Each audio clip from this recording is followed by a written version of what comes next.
owning a home was like a real American dream. American dream.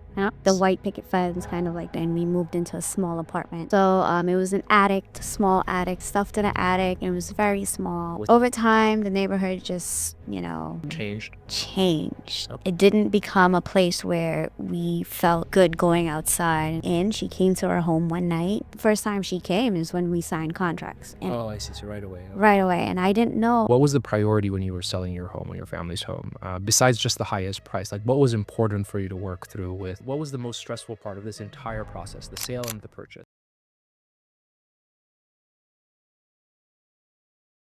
Welcome back to this week's episode of Closed by Mo. My name is Mohammed. I'm your neighborhood-friendly real estate broker. Sitting across from me today is one of my most recent clients, someone that's been through a bit of a roller coaster of a journey, to say the least. Before we jump into anything, Vandana, would you like to introduce yourself? Would you like to say anything to the listeners, to the watchers, anyone that's watching this on social media, YouTube, anything? Yeah, well, I'm just gonna introduce myself. My name is Vandana. I am in my 30s, and I just recently did my first home purchase with Mo. Nice. And I'm from a West Indian background. I came here when I was like 8 years old. So this owning a home was like a real, like it was like a real American dream. American dream. The white picket fence, kind of like. Okay. Yeah. Yeah. I know you have a very large backyard to go with it.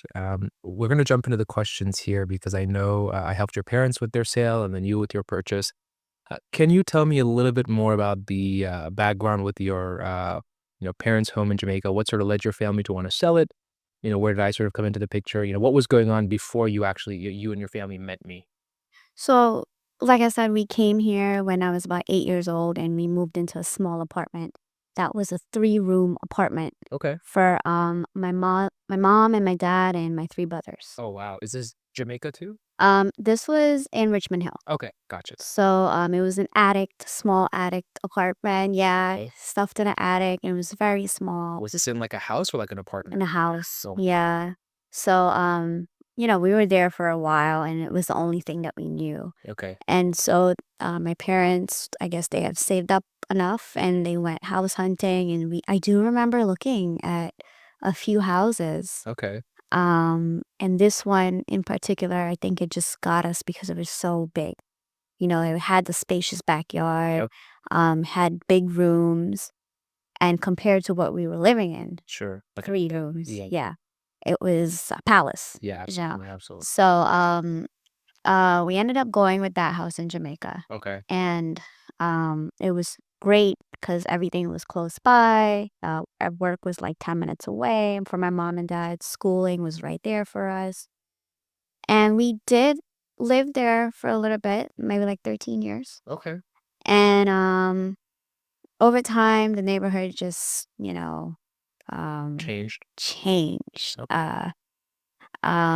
It didn't become a place where we felt good going outside and Got it. hanging out, going for a walk. Sure.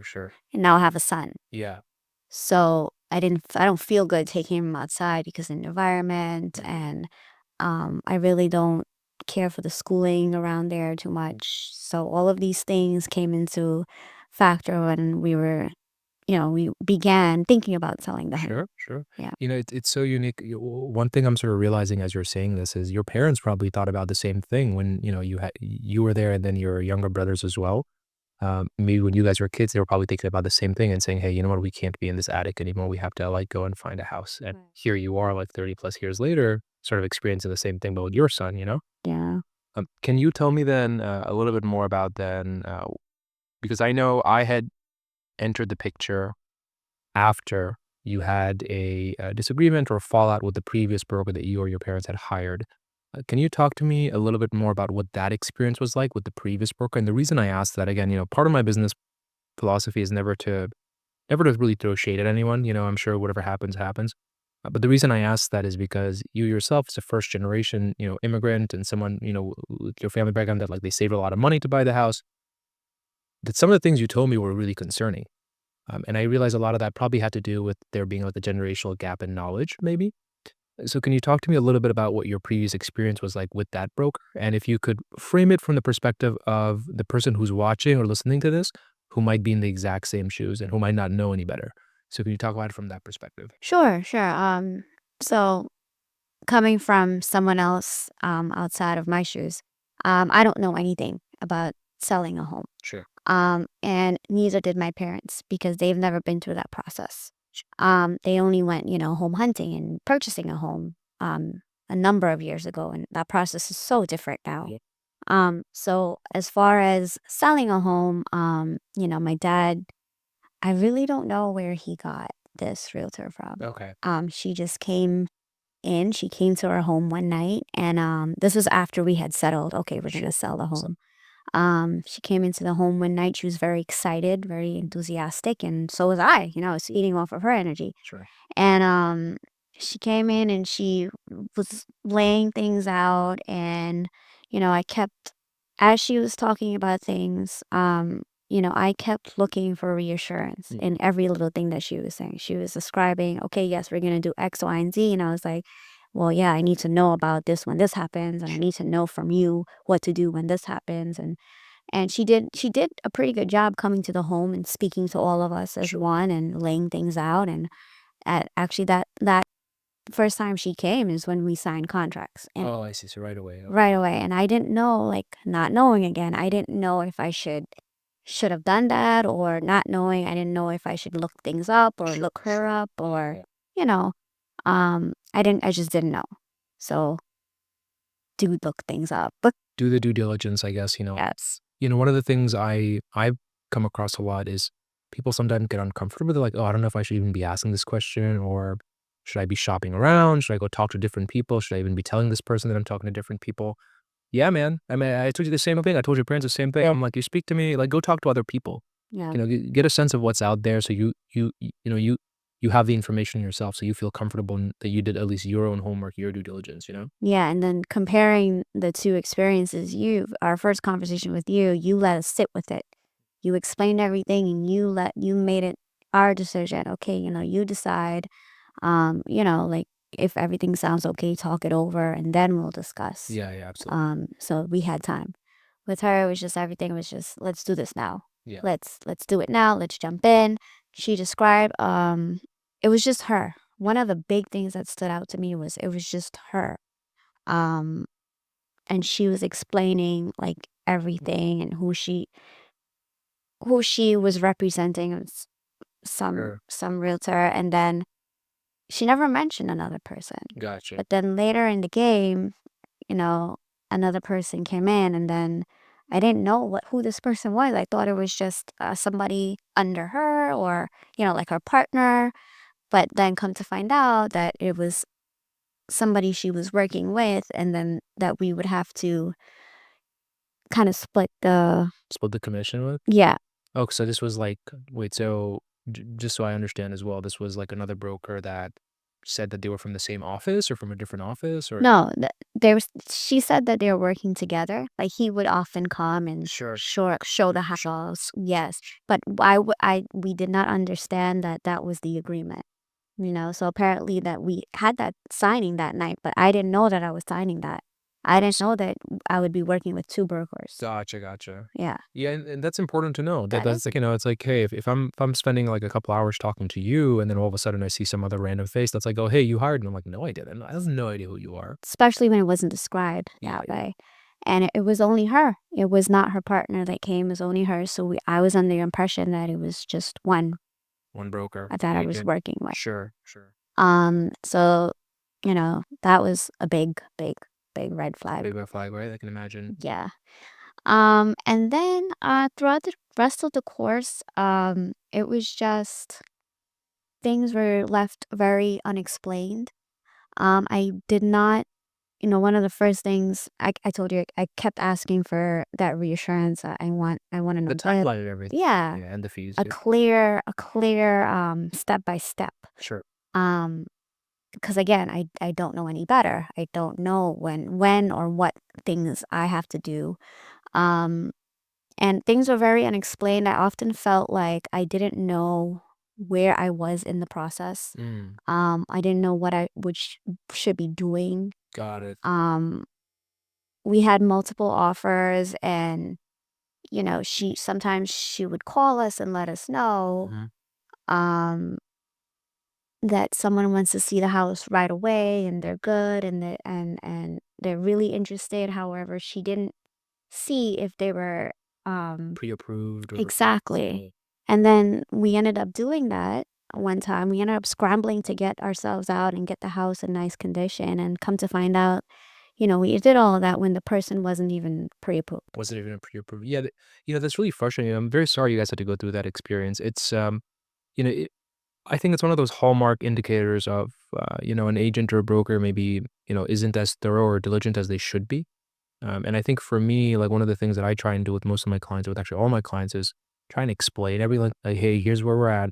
Here's where my professional opinion is. Here's where I think we're going to be Mhm. later. And then sort of help you get to that conclusion yourself. And there's going to be a little bit of estimate. Some numbers are going to be off a little bit, up and there, up and down, and that's part of the process. But one of the big things I like to do is make sure no one wastes my time or your time or any of my clients' time. The big part of doing that is vetting people up front. So, for example, when someone wanted to come see the house, I'd say, "Hey, are you actually pre-approved? Do you actually have your proof of funds? Like, are you able to actually buy this? That you want to see it? Otherwise, Not just you want to just come and see it. yeah, Yeah, exactly. You're gonna come and see it. Wait until the open house, maybe. exactly. Well, I'm really sorry that you guys had to go through that. Can you talk a little bit more then about now having gone through that experience?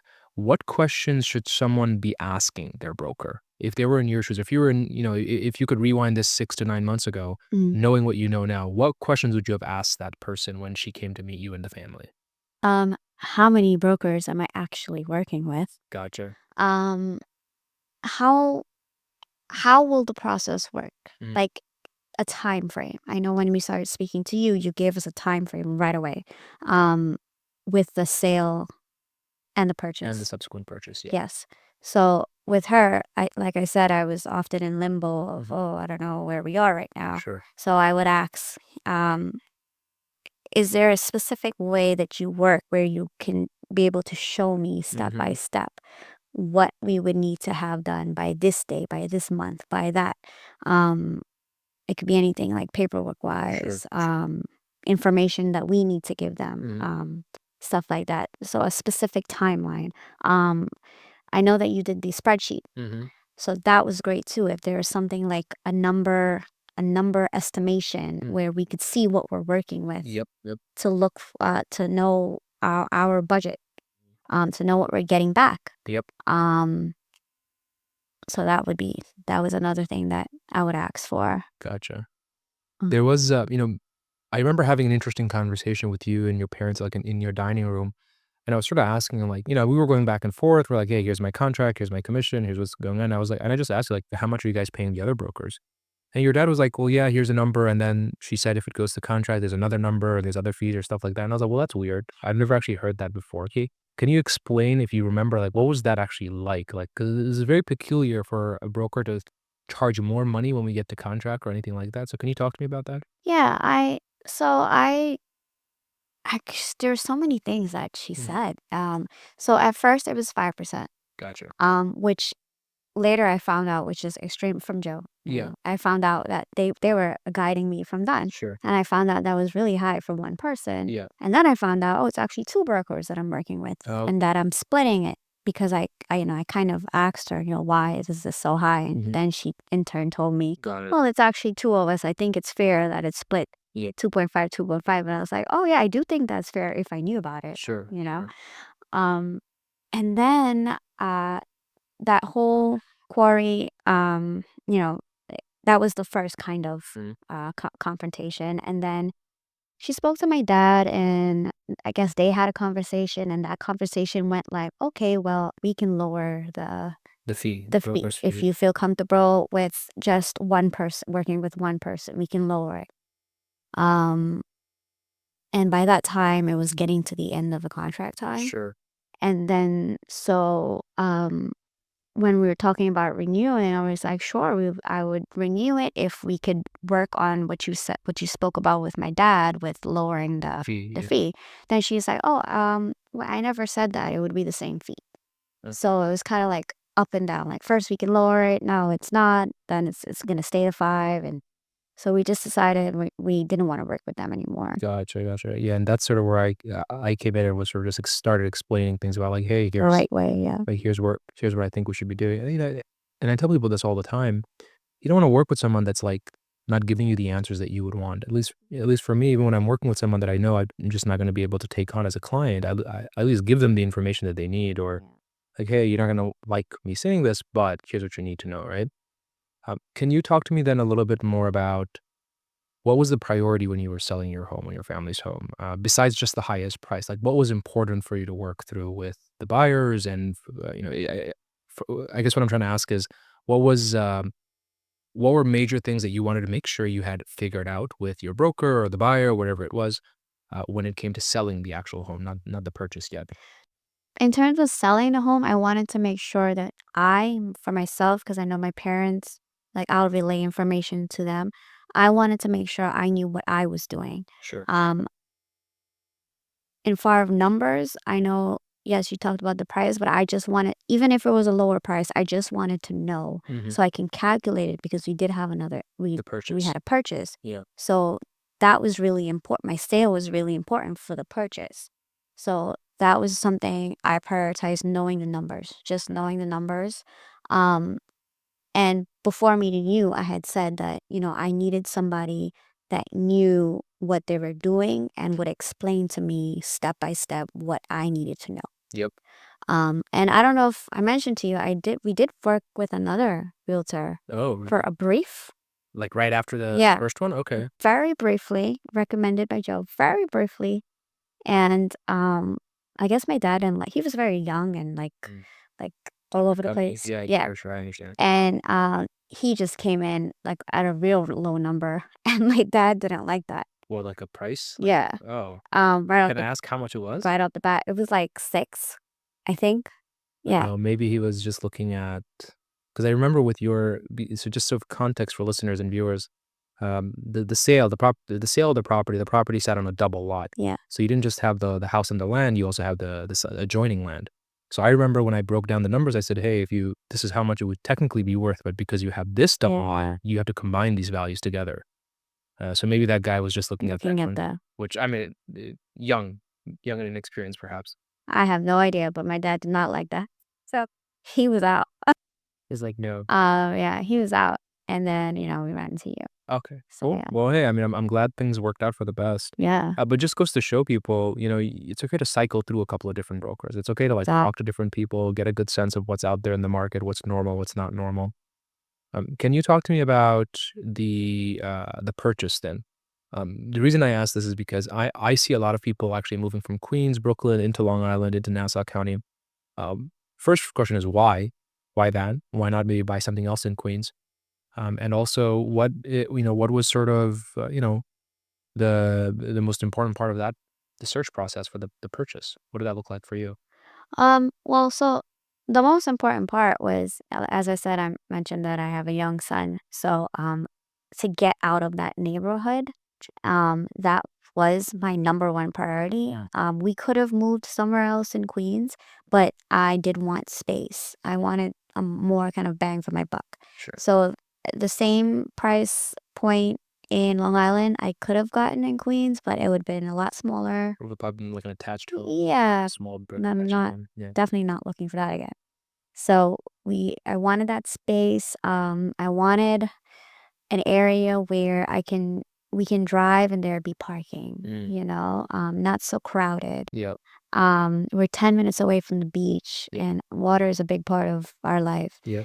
Um, and schooling, around that area. Mm. I mean, Queens is not bad. I grew up in Queens. Sure.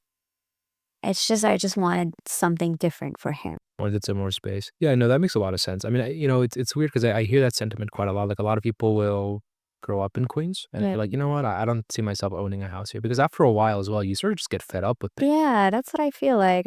Why is it so dirty here? I've had enough. Yeah, exactly. Like, what's going on? Why are people here so, entitled, so like crazy for no reason? Like, Rude. people are rude, angry all the time. Like, Wait. what's going on? One of my, so we moved to Nassau County a couple of years ago. And one of the big things that I noticed personally was when you get to like Long Island and you're like at a red light, as soon as it turns green, people don't honk right away. No. They'll wait a couple of seconds. They'll be like, okay, let's Yeah. give this person some time. In Queens, it's like, boom, right That's away, it. You're on the spot. Yeah, exactly, exactly. So can you talk about then, talk to me from the perspective of someone. So you got a mortgage for the purchase. Talk to me how the mortgage process dictated what our search process was like. And one of the advantages that we had was that I was working with a lender that I've done previous transactions with, so I knew like what style to work in, how to like structure things to make sure it made sense. But talk to me from your perspective, like getting the mortgage paperwork, understanding how the numbers sort of played out. How did that inhibit or encourage your search process? And maybe talk from a perspective of taxes, or okay, what can I actually afford, and what is my comfortable limit, not just what Right. I can afford. Talk to me a little bit talk to the listeners and the viewers from that perspective. Right. So because we didn't buy, well, I didn't buy the house new, not Hmm. new, but like New construction, you mean? new construct, but not like having, I did a sale first, Oh yeah, right? that's right. So from the sale, that's why I wanted numbers from the sale so I would know how much to put down. Um, and that would directly affect how much I would pay the mortgage for the new home. Mm, So if I put a lot down, then my mortgage would be a little bit less. yeah, Um, so that's kind of like what my goal was. got it. And then the taxes, there in Lindenhurst actually it was a lot lower. Mm, Um, where I'm at now it's a little bit higher, but those Excel sheets, those are key. yeah, Those are so key because even the one that I got from um the the letters. the lenders, they put each home I was interested Mm, in a slot with the taxes, with the closing cost. And I was able to put the funds from your spreadsheet, the estimated funds of what I would get back.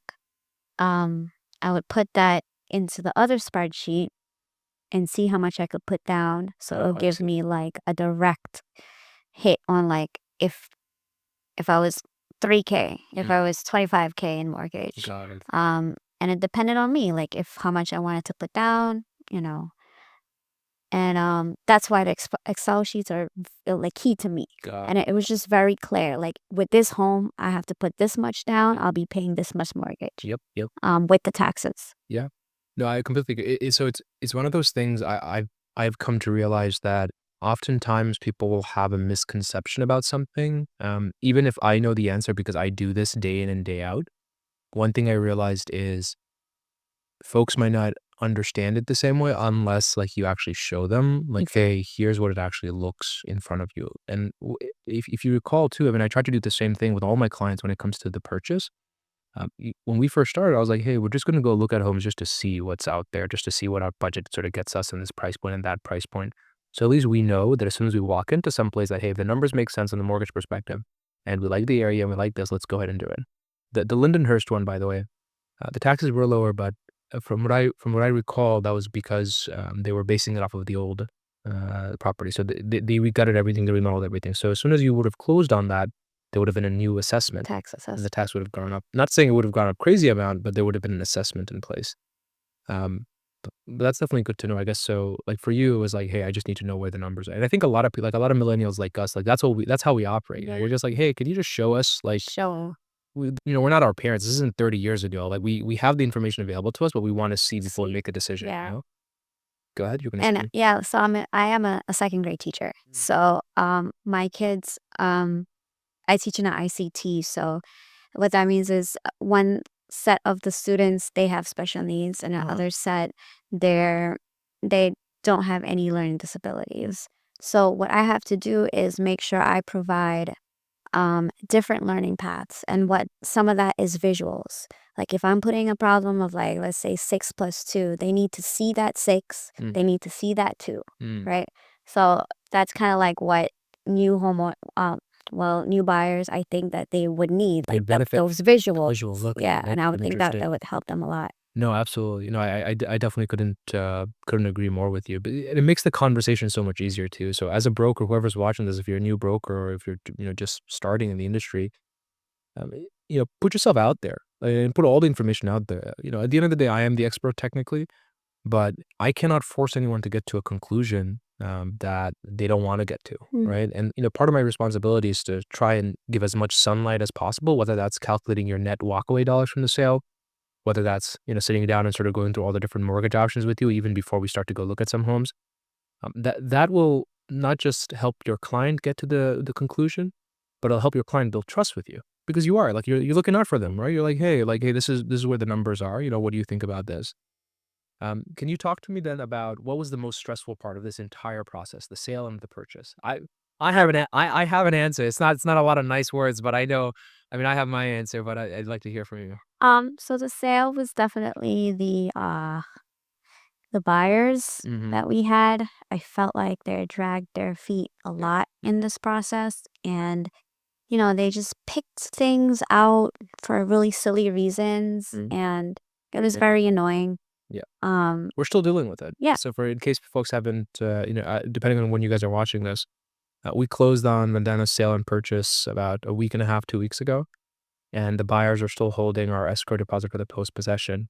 Luckily, our attorney's holding the deposit, the escrow, but they haven't even responded to us. They haven't sent us pictures about what they're unhappy about. They just gave us a short list and say, yeah, this is why. We're like, oh, that doesn't make any sense. yeah, it's Yeah. crazy.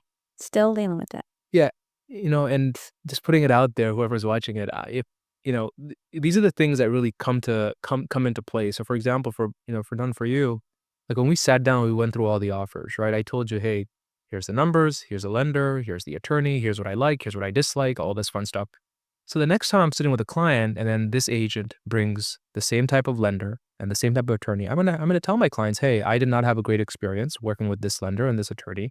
I can't professionally give my recommendation on this, but ultimately you're the one that's making the decision. What do you want to do? 100%. So I think that's what I'm gonna do. That's exactly what's gonna happen. Yeah, yeah. Um, And I uh, think that's really important because, you've worked with them before. So that recommendation is like, I think listen to your feels hurt. yeah, and I get it. Like I think a lot of times, and maybe you felt this too, but you understand why a lot of people have an apprehension to trusting the realtor or their agent That is because true. you just deal with like you experienced it, Mm-hmm. right? 2 out of 3 of the agents that you worked with Yes. were just horrible. I would never work with them, and it's one of the reasons why I sort of like enjoy what I like doing because it's just so much easier. Right. Like you have those 2 negative experiences, and then you speak with someone like me. Like, it's just so I just have to be myself. I just have to be a regular person, like a normal good person, Yeah. and you're like, "Oh my god, this is so great." I'm like, "Yeah, this is just what I do, by the way," it's just like a normal thing, you know? Yeah. Um, so can you talk a little bit then about, and like maybe one last question to end it off then. What advice would you give to someone else that's currently in your exact same shoes? Maybe they're stressed about the sale, maybe they're about to go through a purchase and they don't know what they're doing. Like, what's the type of advice you would give them? It doesn't have to be one thing, it could be multiple things. Um, well, I would definitely say to do your research. Mhm. Google things. It's all out there. Yep. For what your goal is, do your research, um, find people that you want to work with to your liking. My thing was like, I needed to have somebody there. I was probably very annoying, but I Oh, needed no, to yeah. have somebody there to answer my questions, to tell me what to do, to guide me, tell me what, where, when, and who. Mhm. That's what I needed. And I found somebody. Yep.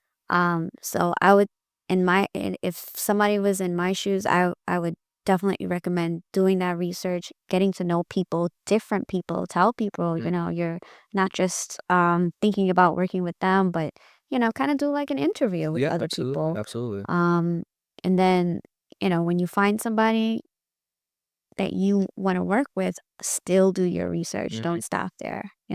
Absolutely. A lot of things in this process I had to do the research, look things up, Yep. find things myself. With your guidance, that was even easier. Mhm. Um, yeah, be on top of things. Don't Yeah. wait for someone to tell you, Yeah, yeah, just absolutely. be on top. I agree, and I think, like, what I'm hearing is a lot of, like, you can trust people, but you should verify the information yourself, Yeah. and it's so similar to, like, what I tell people too. I'm like, "Hey, like, don't take my word for it. I'm confident in what I'm saying Hmm. because I've done this so many times before, but it's the first time for you, so I understand if you're hesitant to trust me, no problem. Here's my information, go and, fact check what I just said, do your research, and then come back to me, and then we'll talk, and I don't really have to worry because I'm like, I know the what I said, the information you're gonna find is gonna match up anyways, Right. so I'll be fine." No, but I completely agree with you, and I can't stress this enough for, like, first-time buyers, first-time sellers, whatever it is. Do your homework, figure out, like, what it is that you want, Right. and it's okay to, like, not have a spark or a conversation or, like, I'm sorry, like, not get along with someone. Even they might be a good broker or a good agent, but you have to have that, like, you know, you have to fit well with them, Right. fit well with them, and So I'm the type of person that, like, I appreciate it when I text someone or when I call someone and I'm spending money with them for them to be on top of things. So I try to be as on top of things as I try to be. So you should never apologize to your broker to saying, "Oh, I'm sorry I bothered you so much." No, this is the biggest sale and the biggest purchase you've ever made in your entire life, and every single time you do it, it's going to be the biggest sale and biggest purchase that you'll ever do in your life, you know? So it's not anything you should take lightly. Like, you know, like when you go buy a car, like you can ask a bunch of questions to a salesperson, right? They shouldn't be getting annoyed. So a house is like a car times 10, times 20, you know? Like this is a big deal. So Absolutely. you should be very mindful of that. But is there any other point you want to end it on? Um, no, I mean, you were great. Everyone should work remote. I didn't pay her to say that, but I didn't hear anything. No, but seriously, it just when things with you was just like a relief, and part of that was kind of like you pushing me to do things myself, and that's how I learned. Like, Mhm. I really have to not just trust what people say. 100%. Yeah. And if I can just say one thing, because I just remembered something. You know, people's feelings can be valid. There's one of this philosopher that I follow. He was saying, you know, people's feelings can be valid, but the belief that you have can be challenged. And I told you throughout the entire process, my job is to tell you what you need to hear, not what you want to hear. Mhm. And I think that helps strengthen our relationship because you might say things or might believe things that might be wrong or right. Right. But as someone who's in the market, I live in the market, I know when I see something, I'm like, hey, this is not what I'm seeing right now in the market, and I think you're wrong. But there's a way to go about it and say that, right? Instead of being too cocky or anything. Yeah. So I think like that's super important because it helps to build trust in that person, you know. And Yeah. the philosophy that I have, and maybe you realize this, I always say, hey, the client is always first. Doesn't mean the client's always right, Right. but the client's always first. Yeah. And it's my duty to sort of explain things to you, so then hopefully you get to see or you get to decide for yourself. Yeah. Yeah. There have definitely been some times where I think you were kind of not on the same page with us, Hmm. and it was 100% fine. Like, you Yep. were there to tell us the information, not what we wanna hear, Exactly. and then we would, kind of, like, come to our own conclusion, Yep. but it wasn't a negative experience at all. You were Oh, just telling us what was there and the facts, and we needed that. yeah, it's how adults have conversations, and Exactly. ultimately, it's like, I have a fiduciary obligation to my clients, and any broker has a fiduciary obligation to their clients, meaning if you think they're ill-advising you, you can go after them. But, like, for example, I remember one memory that I have earlier on was your dad mentioned he wanted a specific price for the property, Yeah. and I was like, "Hey, I just don't think this is realistic." Right? And I'd love to sell it for that much, but I just don't think it's gonna happen, Yeah. and I was very frank. I'm like, "If I take the listing at this price, I'm gonna look like a jerk. People are gonna know Mhm. I can't sell some, inventory that I've taken on." Yeah. So I just sort of said, "Hey, this is what my numbers are telling me. You guys decide for yourself and call me if there's, like, questions," you know? Mhm. But yeah, I'm really glad I got to experience working with you. I think it was great. It's really nice, like, being able to help someone, like, get their foot in the door with, like, Ye the real estate stuff, and it'll be you know what you should do? You should set a reminder for yourself from 1 year from today or 1 year from closing, just to get a sense of how your property has appreciated, because I have, clients who, like, will reach out to me after 12 months. They'll say, "Hey, Mo, what do you think our property's worth, this and that?" And it's almost always goes up by, at least in, like, Amityville or, like, these other areas in, Nassau, Suffolk border, like, almost 100,000. Really? First 12 to 18 months, yeah. Okay, Yeah, okay. not to brag or anything, but, like, we got our property under contract and the appraisal came in higher, so you already have that buddy built into the Right. so Good just news. something to keep in mind, Yeah, definitely. It's good stuff, dude. Alright, well, thank you so much for coming and joining the Yeah, I really appreciate it. Thank you. no problem. Cool.